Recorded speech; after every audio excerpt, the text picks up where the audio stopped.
এখান থেকে যদি বলি, আমরা সোশ্যাল মিডিয়াতে এমন অনেক ঘটনা দেখতে পাই, যে ঘটনাগুলো আমরা প্রতিবার সোশ্যাল মিডিয়াতে করি, কিন্তু প্রচন্ড রকম ভাবে পোস্ট করি, ভিডিও করি, কিন্তু যখন সেটা আমরা সামনাসামনি উপস্থিত হওয়ার কথা ভাবি, হ্যাঁ, তখন কিন্তু আমরা সেই জায়গাতে উপস্থিত হই না। কারণ আমরা দেখি যে এই ওই মানুষটা তো উপস্থিত, আমি একা একা গিয়ে সেখানে প্রেজেন্ট হবো?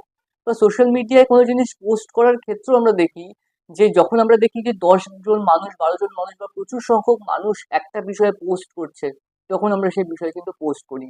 আদারওয়াইজ আমরা কিন্তু করি না।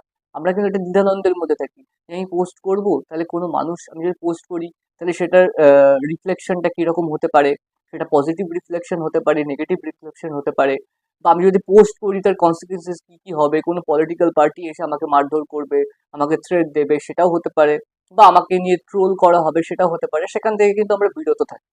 তো এই বিষয়গুলো কিন্তু হতে থাকে আমাদের ডিসিশন মেকিং এর ক্ষেত্রে, যেটা আমরা সোশ্যাল মিডিয়ার ক্ষেত্রেও আমরা দেখতে পাই।